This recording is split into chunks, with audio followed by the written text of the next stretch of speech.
Yes, we all look alike. Identical quadruplets. Except actually what we really look like, except for being younger, is we all look like him. We all look like Dad. Maybe that's why we've all tried so hard to make ourselves so different, so individual. Maybe what we're really afraid is not looking like each other, we're afraid of looking like him. See, Dad was 21 when he had us, and we're just now starting to get to be the age that we first remember him being. So maybe what we're really afraid of is looking in the mirror one morning and seeing Dad's face. That's why we've moved all over the country, we have different jobs, different lives, even different accents. Although we still have the same name, our father's name, Jake Barnes. But like we've taken on these different nicknames. There's Dal for Dallas, Allie for Alaska. They call me Holly for Hollywood. And we used to call Jacob Ennie for NYC, New York. We've all done everything we can to try and be as individual as possible, to try to be separate, single men. Except there's 4 of us. Dad used to think that there was something like extra special about the number 4, something almost sacred. He was always talking about, the 4 directions, the 4 elements, our 4 limbs, the 4 humors, the 4 legs that make a table solid, the 4 sides of a perfect square. He didn't think anything so universally significant should be cheapened. He didn't want us corrupted by society. That's why we always grew up in these cabins out in the middle of nowhere. That's why, he homeschooled us. That's why we never had any contact with society. He wanted us to totally avoid it, to just depend on the 4 of us and him, for that to be our whole world. We never had a TV. All we ever had was a text messaging ham radio, and he hid that with his batteries and his liquor and his ammunition up in his bedroom. He wanted us to only be our own world. We didn't even question it for the longest time.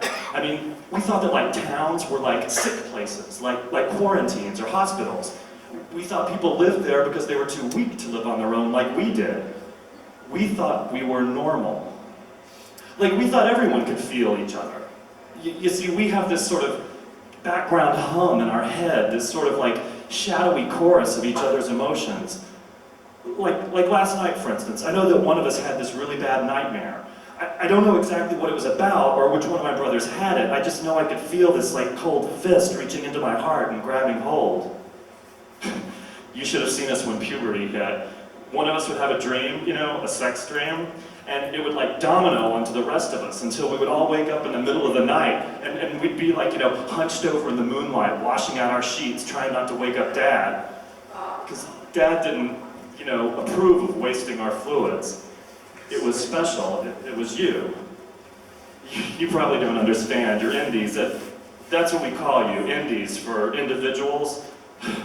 We've been on our own for a few years now, and there's still so much of your world we don't understand. Things that just don't click for us. Things that y'all are also real serious about. These rituals. I smile and I nod my head and I frown like I'm supposed to go along with it, but they don't make any sense to us.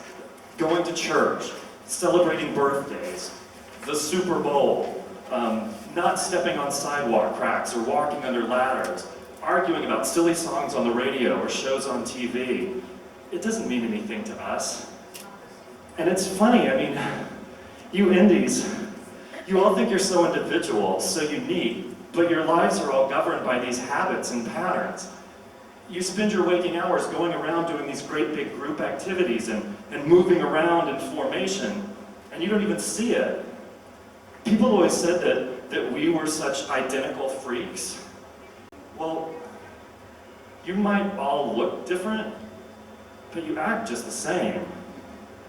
I'm sorry, I shouldn't say anything about this. Indies like to believe they're indie, and if we say anything to the contrary, it gets them all upset. Lots of things get indies upset, and it's my job to remember them and try and live in your world now.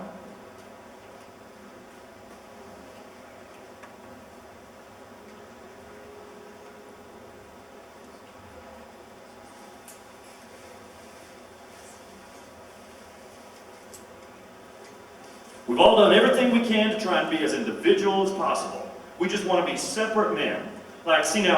Holly, he's gay. Allie, well, he lives all by himself up in a cabin in Alaska. I don't think he'll ever be with anyone. Jacob, he's married to his work. And me, I got a girlfriend, we've been married, well, not married, we've been living together, maybe it feels like marriage, for about a year now. I don't know if we'll ever really get married. I do know that we won't ever have kids. None of us four will, because, when we were about 12, we all got phosphorus poisoning. Dad said that we got it from like playing around in this old abandoned factory's dump yard near the place where we grew up when we were in Kentucky. Phosphorus causes testicular degeneration. But everything works okay, fine. I can do everything just fine. I just won't ever have kids, and that's okay. I don't mind. It's funny with kids. You know, we had a social worker once, and she said that Dad must have reproduced us all by himself because we all four look alike and we all look just like him. I looked that up in our homeschooling books. Asexual reproduction, parthenogenesis. But you have to have a female to start that, and so we couldn't be that, or we couldn't do that. You know, growing up, Dad always said that he always told us how Mom died in childbirth. And he pretty near said that we killed her. He buried her out behind the cabin where we were first born. But just recently when he died, he left behind this message for us, this video. And we all got online together, me and my brothers, to watch it in a video conference. And Dad said that one of us was not his son. That one of us was not the son of him, or the woman that was buried out there, or even a brother related to the other four of us. He said that one of us was the son of a woman named Brett Ashley, and she lives in Brooklyn. He practically dared us to look her up. Well, we did, and she's real. We called her up, and I know this is crazy, I mean, because we're identical, we're quadruplets, I mean, obviously we're related, but she knew our name, and she knew that there was four of us. And then she hung up on us, but it got us thinking, you know, it got us suspicious that maybe there was something to all this. I mean, maybe she does have some connection to us. So we're all going to get together and we're all going to go out to Brooklyn and see if she'll meet with us in person. But I came here first, in case I'm the one, in case I'm not a brother, in case it's about me. Because if she's my mother, I want her to know that we always thought about her. We used to do this thing every time Dad would move us to some new cabin. We would go out back in the woods and we would have a little like memorial funeral pretend thing for her. I mean, we would take like feathers and pebbles and pretty little rocks and we'd bury them under dirt and put another rock on top as a headstone. If Dad asked what we were doing, we just said, oh, you know, well, we're just playing buried treasure, you know, making up some game, but we wanted to keep her with us. We thought maybe that if she had lived, things would be different. She would have protected us from Dad. So if I'm the one, if I'm losing all my brothers, if I'm gaining a mother, I want her to know that she was always near us, even if she's with us for real now.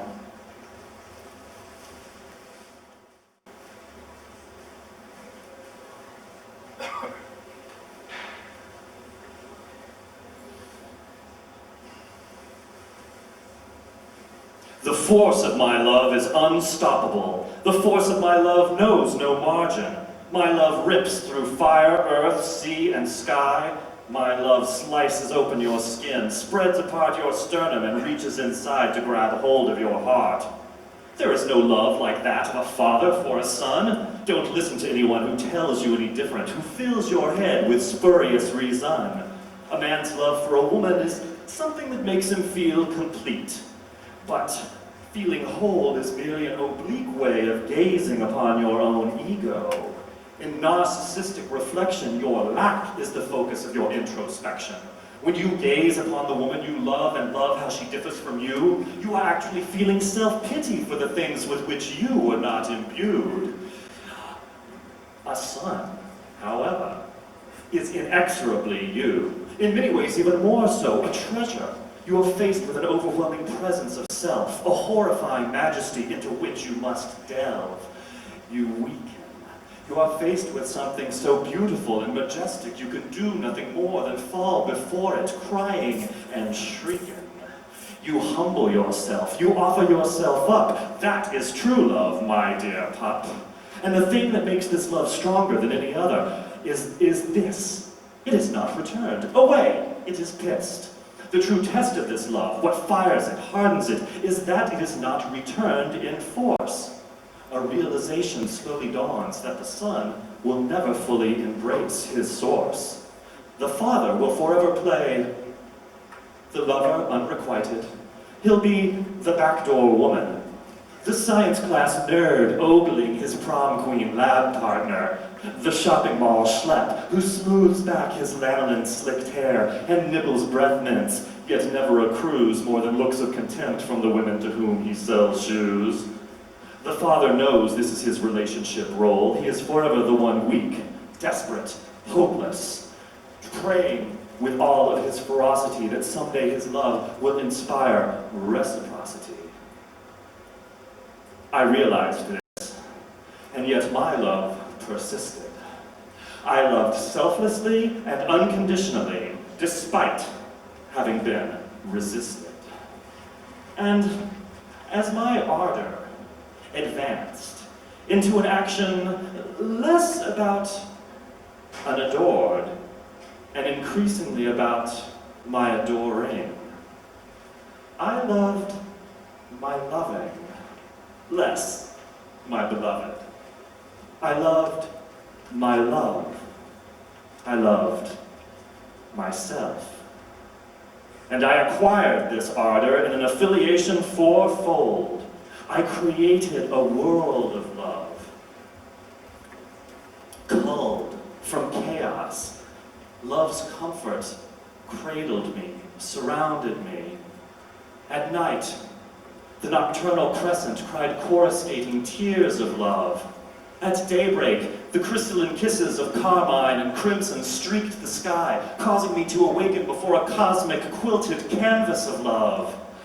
I knew more love than any man who's ever existed.